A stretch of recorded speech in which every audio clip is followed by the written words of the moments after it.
All right, there we go. Today I'm gonna do something a bit different, or I'm gonna be doing something kind of different. I'm not gonna be talking about any region in particular, or like I'm not gonna be talking about any kind of country, history, or government, or anything like that. Won't be covering none of those things. Instead, we're going to talk about the tech industry. So, Forge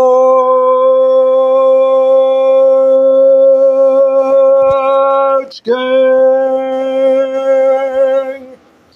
I am still a hard man, let's go! Alrighty then. So, anyways, I wouldn't say this is too different. Also, not a long video either. It's not going to be long, too. I'm just going to be going over the tech industry and its future because I felt that it was important enough to cover. So, let's talk about tech. The tech industry has a tremendous big influence in the economy. Just everybody relies on electronics. It would be extremely impossible, in fact, it would be nigh impossible to even consider or think of finding anyone who does not use any kind of piece of telecommunication or electronic device. The last 35 years has been a tremendous upsurge in high tech, in computers and tablets, just software devices, CD-ROMs and stuff. I mean, this technology was already on the market before I was born. In fact, the cell phone was actually commercialized just a handful of years before I was born. And now it's probably the most popular form of social media that people use. Like, when people use X, they use Tumblr or Reddit, YouTube, etc. It's very likely half the time they're going to be using it on a cell phone. They're going to be using a Galaxy Pro, an Alcatel One Touch, and it's really amazing that that is actually possible. When the cell phone has a commercial product only came out on the market in 1982. That is really amazing. That is not that long ago. Not at all that long ago.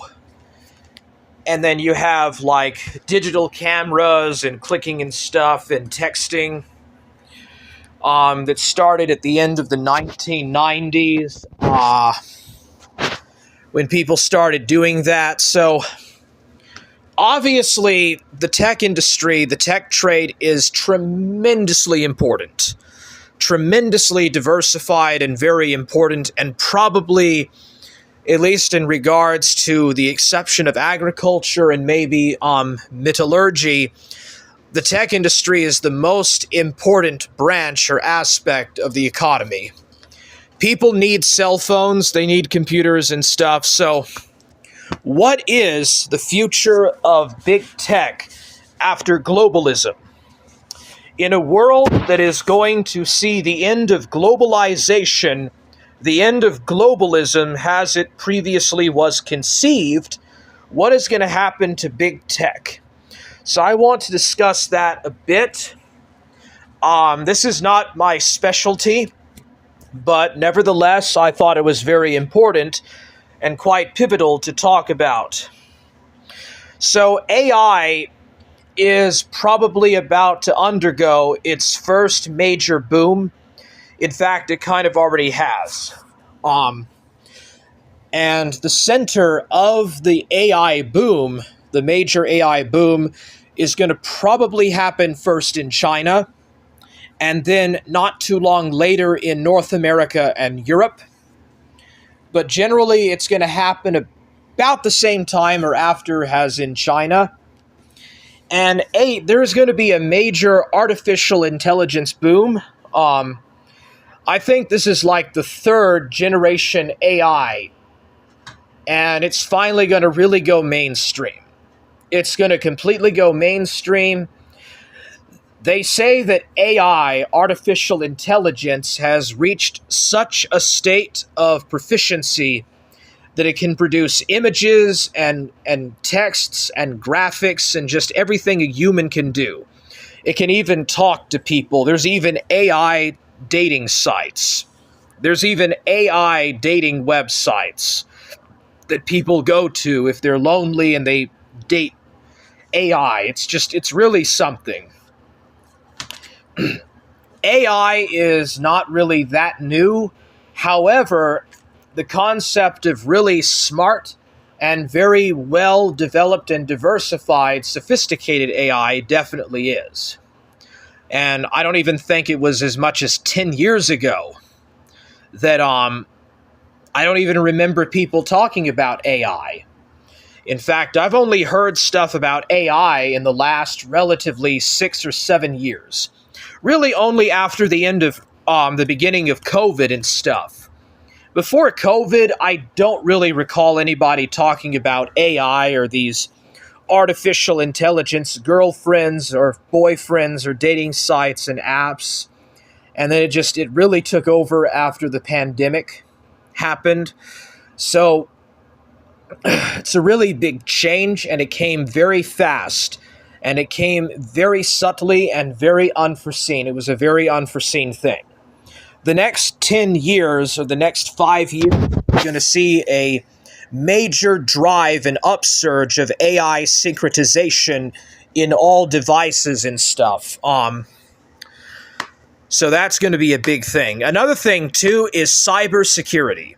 There is a tremendous growing number of hackers and coders and crackers that can break into websites, hack websites, crack codes, and there's all sorts of malware and viruses and just bad stuff out there.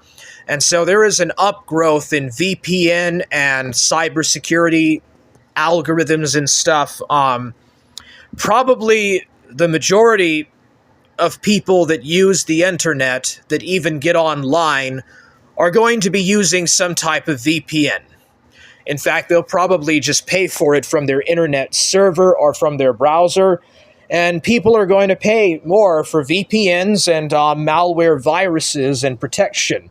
And likewise, there's going to be more hacks, there's going to be a lot more hacking, and there's going to be a lot more protection, software and anti-malware, and stuff of that sort. There's been cases recently of some government services getting hacked by hackers, and there has been a very high demand for an upscale in cybersecurity networks, and so cybersecurity and coding is going to be very important. There's also fears that AI is going to take away people's jobs. I think that these companies know that people need to work and they need to earn a wage. People work their ass off all their lives just to have a basic wage. And some people spend their entire lives just working their asses off for hard, low wage, and it's just terrible, and they have a family to provide, an apartment rent to pay, or they're living in with other people and they help other people pay rent. It's really hard. Things can get really hard, especially if you're a working class person, working class background, or have a terrible, horrible job that doesn't pay much. And then AI is going to take away your job. I don't think that you have that much to fear. There's only going to be certain types of jobs, really dangerous and highly demanding jobs, that are going to probably be taken over by robot synchronization and by automation. Those jobs are going to be automized. There's still going to be plenty of people doing other jobs and stuff. So I actually don't oppose that. I don't oppose automation. I think it's a good thing. There's far worse stuff that's going on right now than freaking automation, okay? You are to know how to, change your career and find other jobs and stuff. It's not that hard. At least you're not 20 years worth in college debt, okay? Think about that. Think about the great college student loan debt stuff that people get into with all that crap. I'm actually kind of glad that I never got into that. So many people went to these colleges and they got degrees and they can't even use it, can't even use their college degrees. And they just go and work at IHOP or McDonald's. And it's terrible. It sucks. I think it sucks to go to 4 years of college and then you have to work at McDonald's because you can't find a job and you got to pay back that student loan debt. It's terrible, but automation is not a bad thing overall. The United States is going to see a revival in domestic trade. Domestic capital is going to be coming back. We're seeing the end of outsourcing of U.S. brands and companies overseas. It's all coming back home. So there's actually going to be more jobs on the market. I can't say much for Europe. I don't know what's going on in Europe.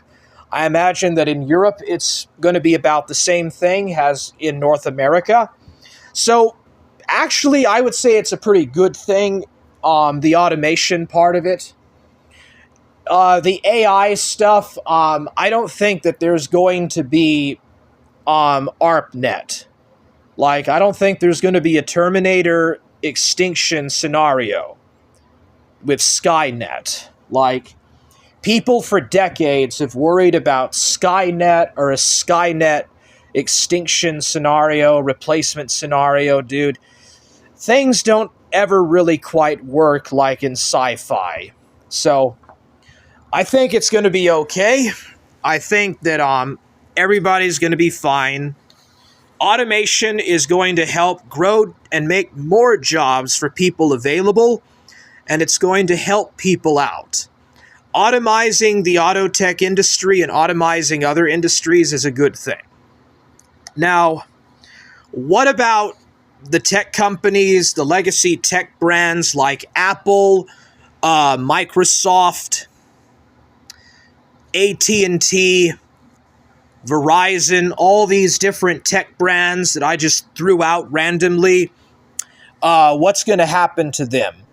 Well, they're actually doing fairly good since the Donald Trump presidential election and inauguration.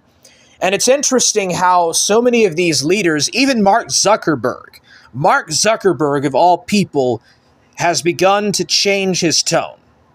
He's begun to actually abandon a lot of the woke agenda.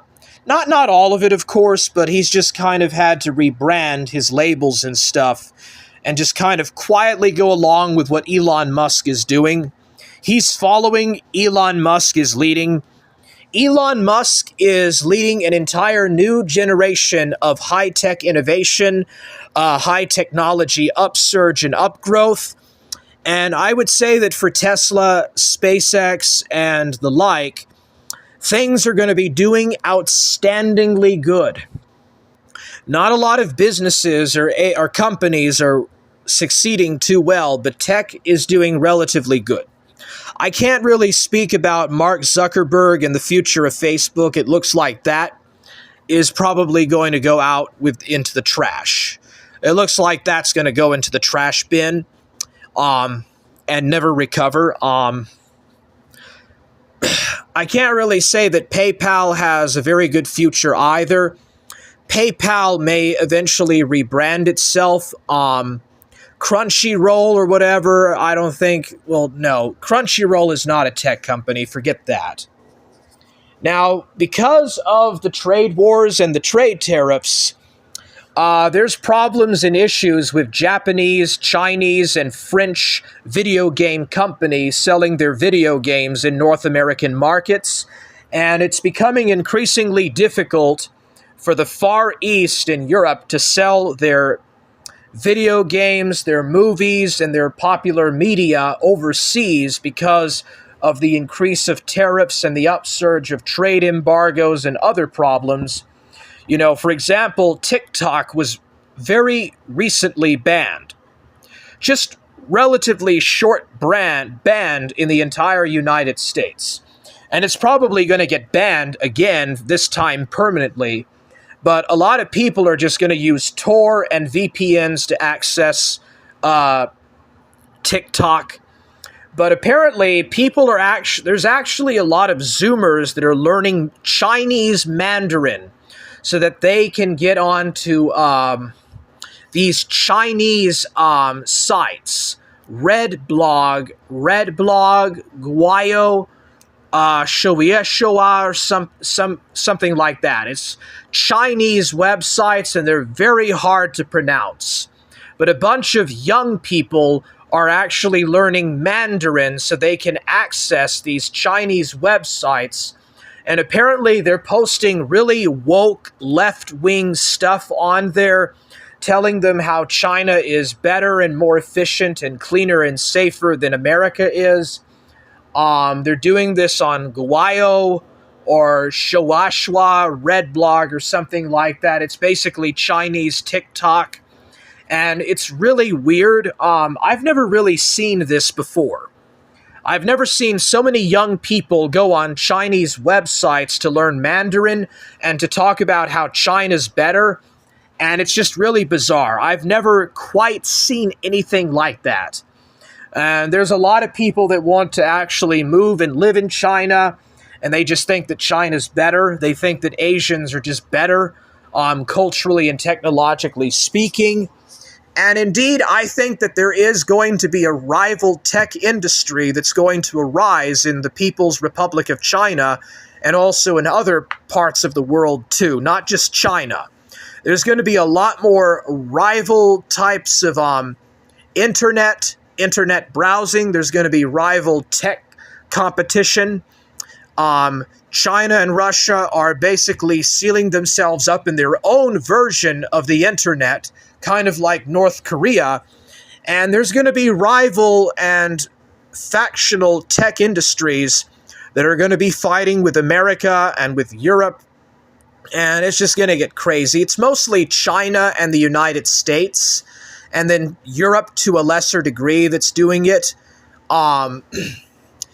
I wouldn't even be surprised if Iran and India develop their own domestic high-tech industries and try to begin rivaling the rest of the world. So that's kind of the future of the tech industry.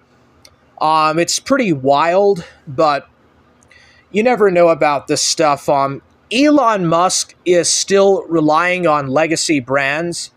I'm going to tell you right now, we're not going to Mars in 10 years. We're not going to go to Mars before 2030. We might do it in 2040, but it would be very difficult to do a mission to Mars. However, the Chinese will probably do it. The Chinese will probably do it first. But who knows? Maybe with enough pushback and enough reaction, the Americans will actually put a man on Mars before 2030. It's hard to know. Hard to know what's going to happen, unless it's a deep state psyop. But I digress. So the future of the tech industry after the end of globalism is quite promising.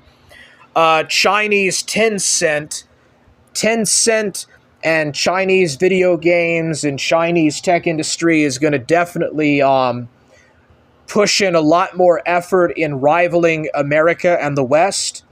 And you're going to see more Chinese startups and Chinese upstart rivals to America.